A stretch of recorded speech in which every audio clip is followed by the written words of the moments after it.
നമസ്കാരം. ഇന്ത്യ മഹാരാജ്യത്തിന്റെ പ്രധാനമന്ത്രിയായിരുന്ന ഭാരതത്തെ ഒരു പുതിയ ദിശയിലേക്ക് കൈപിടിച്ച് നയിച്ച മഹാനായ ഡോക്ടർ മൻമോഹൻ സിംഗ് അന്തരിച്ചിട്ട് ഏതാനും ദിവസങ്ങൾ മാത്രമേ ആയിട്ടുള്ളൂ.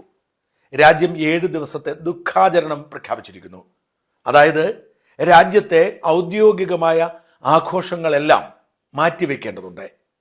അത്തരമൊരു സാഹചര്യത്തിൽ എങ്ങനെയാണ് ഇന്നലെ എറണാകുളത്തെ കലൂർ സ്റ്റേഡിയത്തിൽ ഇത്രയും വലിയ ഒരു മെഗാ ഈവന്റ് നടന്നത് എന്നതിനാദ്യം ഉത്തരം പറയേണ്ടത് ജില്ലാ കളക്ടറാണ്. ഇവിടെ വേണം ഈ ദുരന്തത്തെക്കുറിച്ചുള്ള അന്വേഷണം ആരംഭിക്കാൻ.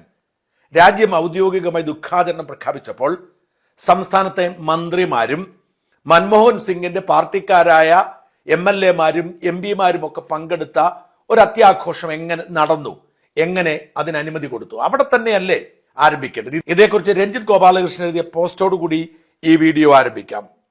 മുൻ പ്രധാനമന്ത്രി മൻമോഹൻ സിംഗിന്റെ നിര്യാണത്തെ തുടർന്ന് രാജ്യം 2 ദിവസത്തെ ദുഃഖാചരണം ആചരിക്കവേ സാംസ്കാരിക മന്ത്രി അടക്കം പങ്കെടുക്കുന്ന ഒരു നൃത്ത സംഗീത പരിപാടി എങ്ങനെ കലൂർ സ്റ്റേഡിയത്തിൽ നടന്നു എന്നാണ് ആദ്യം ചോദിക്കേണ്ടത്. സർക്കാരും ജില്ലാ ഭരണകൂടവും എന്തിനെ ഈ അനുമതി നൽകി? മന്ത്രി സജി ചെറിയാന് സംസ്കാരം എന്നതിനെക്കുറിച്ച് വലിയ പിടിയൊന്നുമില്ലേ? രാജ്യം ദുഃഖാചരണം നടത്തുമ്പോൾ വന്നിരുന്ന് നൃത്തം ആസ്വദിക്കാൻ ഒരു ചളുപ്പമില്ലേ? ഇനി 20 അടിയിലേറെ ഉയരത്തിൽ കെട്ടിയുയർത്തിയ താൽക്കാലിക സ്റ്റേജിലേക്ക് കൈവരിയില്ലാത്ത കോവണിയാണോ ഉണ്ടാക്കേണ്ടത്? സുരക്ഷാ വീഴ്ച ഉണ്ടായോ എന്ന് പരിശോധിക്കുമെന്ന് ഒരു പുങ്കുവൻ പറയുന്നത് കേട്ടു. സുരക്ഷ കൂടിയിട്ടാണോ പിന്നെ ശ്രീമതി ഉമാ തോമസ് തലയും തല്ലി താഴെ വീണത്? സുരക്ഷ എന്നൊരു സാധനം വെറും റിബൺ കൊണ്ട് കെട്ടിയുണ്ടാക്കാൻ ആവില്ലെന്ന് ആ മരങ്ങോടനോട് ആരെയും ഒന്ന് പറഞ്ഞു കൊടുക്കണം. യൂണിഫോം ഇട്ടുകൊണ്ട് ഇറങ്ങിയേക്കുന്നു. എന്തൊരു നാടാണിത്? ലോകത്ത് വേറെ എവിടെയെങ്കിലുമാണെങ്കിൽ ഇതൊക്കെ നടക്കുമോ? എന്നിട്ട് നമ്മൾ നമ്പർ 1 അത്രേ. സുരക്ഷാ വീഴ്ച ചർച്ച ചെയ്യേണ്ടതാണ്, അന്വേഷിക്കേണ്ടതാണ്, അതേക്കുറിച്ച് പഠിക്കേണ്ടതാണ്. സുരക്ഷാ വീഴ്ചയുമായി ബന്ധപ്പെട്ട് സംഘാടകർക്കെതിരെയും അല്ലെങ്കിൽ സ്റ്റേജ് നിർമ്മിച്ചവർക്കെതിരെയും മാത്രം കേസെടുത്താൽ പോരാ. ഇതിന് അനുമതി കൊടുക്കാൻ ഉത്തരവാദിത്തപ്പെട്ടവർ ആരൊക്കെയാണോ ജില്ലാ കളക്ടർ അടക്കമുള്ളവർ ഉത്തരവാദികളാണ്. ഒരു ജില്ലാ കളക്ടർ ചട്ടം നോക്കിയാണ് അനുമതി കൊടുക്കേണ്ടത്. ഇത്രയധികം ആളുകൾ എത്തുന്ന ഒരു ചടങ്ങിൽ അനുമതി കൊടുക്കുമ്പോൾ അതിന് നിയമപരമായ സാധ്യതയുണ്ടോ എന്ന് നോക്കണം. രാജ്യം ദുഃഖാചരണം പ്രഖ്യാപിക്കുമ്പോൾ ഇങ്ങനെ ഒരു ആഘോഷം നടത്താൻ പാടില്ലായിരുന്നു. നേരത്തെ നിശ്ചയിച്ചതാണെങ്കിൽ തീയതി മാറ്റണമായിരുന്നു. അവിടെ കളക്ടർക്ക് വീഴ്ചയുണ്ട്. അതുപോലെ തന്നെ സുരക്ഷാ സൗകര്യങ്ങൾ എങ്ങനെയുണ്ട് എന്ന് നോക്കാൻ ഉത്തരവാദിത്തപ്പെട്ട ഫയർഫോഴ്സും പോലീസും നഗരസഭയും അടക്കമുള്ളവർ ഉത്തരവാദികളാണ്. അവരെയും പ്രതി ചേർക്കണം. പോലീസിന്റെ FIR-ൽ എണ്ണി പറയുന്ന വീഴ്ചകൾ വിചിത്രമാണ്. അവർ പറയുന്നു, സ്റ്റേജ് നിർമ്മിച്ചത് സുരക്ഷാ മാനദണ്ഡങ്ങൾ പരിഗണിക്കാതെയാണ്. സ്റ്റേജ് നിർമ്മിച്ചു കഴിഞ്ഞപ്പോൾ അവിടെ ഇരിക്കാൻ സീറ്റ് ഇട്ടതിന് ശേഷം അങ്ങോട്ടും ഇങ്ങോട്ടും നടക്കാൻ ഇടയുണ്ടായിരുന്നില്ല. സ്റ്റേജിൽ ആരെങ്കിലും തെന്നി വീണാൽ താഴേക്ക് പോകാതിരിക്കാനുള്ള സംവിധാനം ഉണ്ടായിരുന്നു. മാത്രമല്ല അവിടെയൊക്കെ ധാരാളം പൊത്തുകൾ ഉണ്ടായിരുന്നു. അതുകൊണ്ടാണല്ലോ ഉമാ തോമസ് താഴേക്ക് പോയത്. ആരതിലേ പോയാലും, അത് ഉമാ തോമസ് എന്നല്ല, ഏത് VIP അവിടെ ചെന്നാലും ഉരുണ്ടു വീഴാനുള്ള സാധ്യത, വീണാൽ 15 അടി താഴേക്ക് പോയി തല പൊട്ടാനുള്ള സാധ്യത ഉണ്ടായിരുന്നു. അതുപോലും പരിശോധിച്ചില്ല. ഇത്യാദി വീഴ്ചകളൊക്കെ റിപ്പോർട്ട് ചെയ്യുമ്പോൾ ഇതൊന്നും പരിശോധിക്കാൻ ആർക്കും ഉത്തരവാദിത്വമില്ലായിരുന്നോ? പ്രത്യേകിച്ച് VIP-കൾ വരുന്നിടത്ത് ഇല്ലായിരുന്നോ എന്ന ചോദ്യത്തിന് കൂടി ഉത്തരം നൽകേണ്ടതുണ്ട്. വലിയ സുരക്ഷാ വീഴ്ചയാണ് സംഭവിച്ചിരിക്കുന്നത്. അതിനേക്കാൾ ഗുരുതരമായത് ഈ അപകട സ്ഥലത്ത് ആംബുലൻസോ അല്ലെങ്കിൽ ആംബുലൻസിന് ആവശ്യമായ സ്ട്രെച്ചറോ പോലും ഉണ്ടായിരുന്നില്ല എന്നതാണ്. നമ്മൾ ഇതേക്കുറിച്ചൊക്കെ ചർച്ച ചെയ്തു പോയി. എന്നെ വേദനിപ്പിച്ചത് അതൊന്നുമല്ല. 15 അടി താഴേക്ക് ഉമാ തോമസ് വീഴുന്നത് കണ്ടുകൊണ്ടിരിക്കുകയാണ് മന്ത്രി സജി ചെറിയാനും ഹൈബി ഈഡൻ MP-യും ഒക്കെ. ഹൈബി ഈഡൻ MP കോൺഗ്രസ്സുകാരനാണ്, സജി ചെറിയാൻ CPM-കാരനാണ്. അവരുടെ കൺമുമ്പിൽ വെച്ചാണ് താഴേക്ക് വീണത്. 15 അടി ഉയരത്തിൽ താഴേക്ക് വീഴുകയാണ്. ഗുരുതരമായ പരിക്കേൽക്കുമെന്നും ജീവൻ പോലും അപകടത്തിലാവുമെന്നുമുള്ള ഫ്ലാഷ് ന്യൂസുകൾ വന്നുകൊണ്ടിരിക്കുന്നു. കാരണം 15 അടി ഉയരത്തിൽ നിന്നും ഉമാ തോമസിനെ പോലെ അത്യാവശ്യം തടിയുള്ള ഒരു സ്ത്രീ നിലത്ത് വീണാൽ തീർച്ചയായും അതീവ ഗുരുതരാവസ്ഥ ഉണ്ടാവും. അപ്പോൾ എന്താണ് സംഭവിക്കേണ്ടത്? ഈ ചടങ്ങ് തന്നെ മാറ്റിവെക്കേണ്ടതാണ്. പിന്നെ പോട്ടെ, കഴിഞ്ഞ കുറെ കാലത്ത് അധ്വാനത്തിന്റെ ഫലമാണ് ഈ ഒരു ദുരന്തത്തിന്റെ പേരിൽ മാറ്റിവെച്ചിട്ട് നമുക്ക് മനസ്സിലാക്കാൻ കഴിയും. പക്ഷേ ചടങ്ങിൽ ചില നിയന്ത്രണങ്ങൾ ഏർപ്പെടുത്തണമായിരുന്നു. അതുണ്ടായില്ല. അപ്പോഴും പാട്ട് തുടരുകയാണ്. അവിടുത്തെ ഓളവും പാട്ടും ബഹളവും ഒക്കെ തുടരുകയാണ്. അതുപോലും നിർത്തിവെച്ചില്ല. ഈ പറയുന്ന ഗിന്നസ് റെക്കോർഡിന് വേണ്ടിയുള്ള നൃത്ത പരിപാടി പിന്നീട് നടത്തിയാൽ പോലും അതിന് ന്യായീകരണം ഉണ്ടാവും. പക്ഷെ പാട്ടും മേളവും തുടർന്നു, നൃത്തം തുടർന്നു. എന്നെ അത്ഭുതപ്പെടുത്തിയത് അതൊന്നുമല്ല. പിന്നീട് ഞാൻ കാണുന്നു ഉദ്ഘാടനം ചെയ്യുന്ന MP-യുടെയും മന്ത്രിയുടെയും ചിത്രങ്ങൾ. ഞാൻ ഞെട്ടിപ്പോയി. പരിപാടി നടക്കാതിരിക്കാൻ നിവൃത്തിയില്ല, നടക്കട്ടെ. പക്ഷെ ഈ മന്ത്രിയും MLA-യും എന്തിനവിടെ ഇരുന്നു? ഈ ഒരു സഹപ്രവർത്തകയ്ക്ക് ഇങ്ങനൊരു ദുരന്തമുണ്ടായപ്പോൾ അവരെ രക്ഷിക്കുന്നതിന് വേണ്ടി ഓടിപ്പോവേണ്ടതല്ലേ? പിന്നെ അവർ മാറ്റിവെക്കേണ്ട സമയം മുഴുവൻ അതിനുവേണ്ടിയല്ലേ? പക്ഷെ സജി ചെറിയാനും ഹൈബീഡിനും അവിടെ തുടർന്നു എന്ന് തന്നെ വല്ലാതെ ഞെട്ടിച്ചു കളഞ്ഞു. അവർ ഉദ്ഘാടനം ചെയ്തില്ല, പരിപാടി നടക്കില്ലേ? ഉദ്ഘാടനം ചെയ്യാൻ എത്തി, ഉദ്ഘാടനം ചെയ്യാൻ കഴിയുന്ന സാഹചര്യമായിരുന്നില്ല. അവർ അപ്പോൾ തന്നെ പോകണമായിരുന്നു. ഈ രക്ഷാപ്രവർത്തനത്തിന് നേതൃത്വം കൊടുക്കാൻ നമ്മൾ ആരും കണ്ടില്ലല്ലോ. ആ രക്ഷാപ്രവർത്തനം എടുത്തുകൊണ്ട് പോകുന്ന, വലിച്ചു വാരി കൊണ്ടുപോകുന്ന കാഴ്ച നമ്മൾ കണ്ടല്ലോ. പാവപ്പെട്ട മനുഷ്യർ ഓടി വന്ന് രക്ഷിക്കാൻ ശ്രമിച്ചു. അവർക്കറിയില്ല പ്രോട്ടോകോൾ. എന്നൊരു മന്ത്രിക്കും എംപിക്കും അറിയാമല്ലോ ഒരാളുടെ ജീവൻ രക്ഷിക്കേണ്ടത് എങ്ങനെയാണെന്ന്. അവരപ്പോൾ തന്നെ സ്ഥലത്തെത്തി രക്ഷാപ്രവർത്തനത്തിന് നേതൃത്വം കൊടുക്കണ്ടായിരുന്നോ? അവർ വേണ്ടായിരുന്നു ആശുപത്രിയിലേക്ക് കൊണ്ടുപോകാൻ? അവർ അവിടെ നിന്നു, ഈ പാട്ടും നൃത്തവും ഒക്കെ ആസ്വദിച്ചു, അവർ ഉദ്ഘാടനം ചെയ്തു എന്ന് പറഞ്ഞ വളരെ സങ്കടകരമായ സാഹചര്യമാണ്.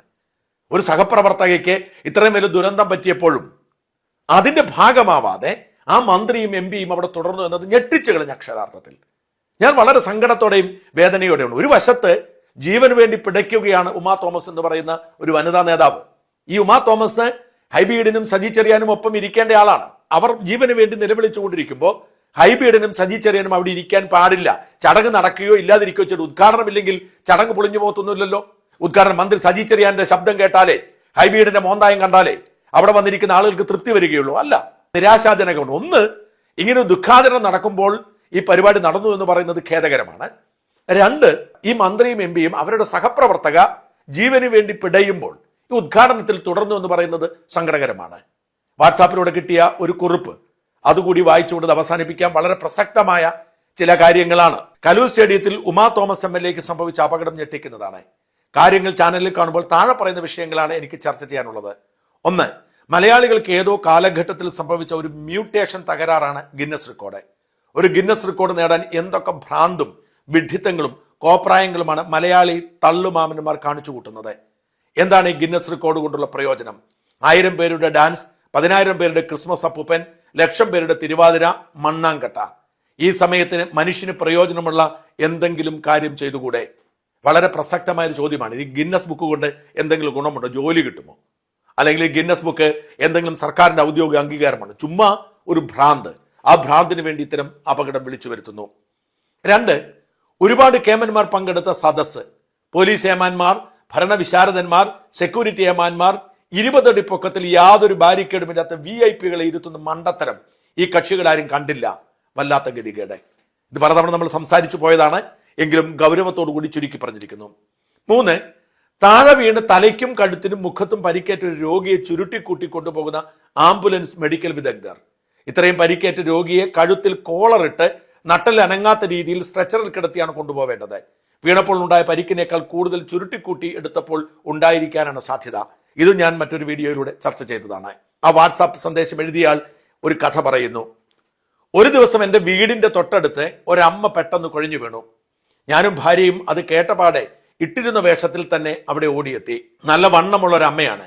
ഞാനും ഭാര്യയും ചേർന്ന് CPR നൽകി. തുടർച്ചയായി CPR കൊണ്ട് പൾസ് വന്നു. ആംബുലൻസ് എത്തിയപ്പോൾ 10-15 മിനിറ്റായി. അത്രയും സമയം CPR നൽകി. ആംബുലൻസ് വന്നപ്പോൾ സമാധാനമായി. ഇനി വേണമെങ്കിൽ ആംബുലൻസിൽ ലഭ്യമായ ആംബു ബാഗ് ഉപയോഗിച്ച് ശ്വാസം കൊടുക്കാം. AED ഉപയോഗിച്ച് കാർഡിയക് അറസ്റ്റ് മാനേജ് ചെയ്യാം. സമാധാനമായി. ആംബുലൻസ് തുറന്നപ്പോഴാണ് അതിലൊരു പണ്ടാരവും ഇല്ല എന്ന് മനസ്സിലായത്. ആംബു ബാഗില്ല, ഓക്സിജൻ ഇല്ല, AED ഇല്ല, ECG മോണിറ്റർ ഇല്ല, ഓക്സിജൻ മാസ്ക് പോലുമില്ല. ആകെ ഒരു ഡ്രൈവർ, ചുവന്ന ലൈറ്റ്, കിയോ കിയോ എന്ന സൗണ്ട്, വളവളാന്ന് ഒരു ബെഡും. അതിൽ കിടത്തി CPR കൊടുക്കാൻ പറ്റില്ല. രോഗി രക്ഷപ്പെടില്ല എന്ന് ഉറപ്പായി. ഞാൻ ശ്രമം ഉപേക്ഷിച്ചു. ഇതാണ് നമ്മുടെ ആംബുലൻസ് നിലവാരം. Emergency care. ഏതെങ്കിലും ചടാക്ക് വണ്ടി പെയിന്റ് അടിച്ച് ചുവന്ന ലൈറ്റും കിയോ കിയോ സൗണ്ടും ഫിറ്റ് ചെയ്ത് ആംബുലൻസ് എന്നെഴുതി എല്ലാ ട്രാഫിക് മര്യാദകളും ലംഘിച്ച് അടിച്ചു പറത്തി ഓടിക്കും. അത് ഓടിക്കുന്ന ഡ്രൈവർമാർക്ക് എമർജൻസി കെയറിനെ കുറിച്ച് അറിവ് വേണം എന്ന് ആർക്കും നിർബന്ധമില്ല.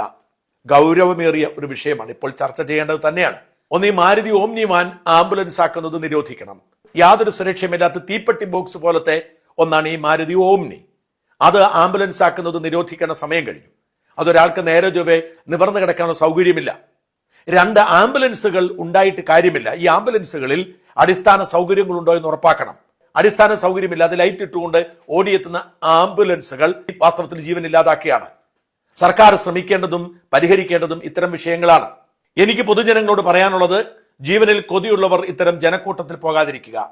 യാതൊരു സുരക്ഷാ ക്രമീകരണങ്ങളും കാണില്ല. തീപിടുത്തമുണ്ടായാൽ, സ്റ്റാമ്പേഡ് ഉണ്ടായാൽ ഇതൊന്നും മാനേജ് ചെയ്യാനുള്ള സംവിധാനമോ അറിവോ ആർക്കുമില്ല. നിലവാരമില്ലാത്ത അമ്യൂസ്മെന്റ് പാർക്കുകൾ, റൈഡുകൾ, ബോട്ട് യാത്രകൾ, പാരാഗ്ലൈഡിംഗ് പോലെയുള്ള സാഹസിക പരിപാടികൾ, ഇതിനൊന്നും പോകരുത്. ഒക്കെ തട്ടിപ്പ് തരികിട സാധനങ്ങളാണ്.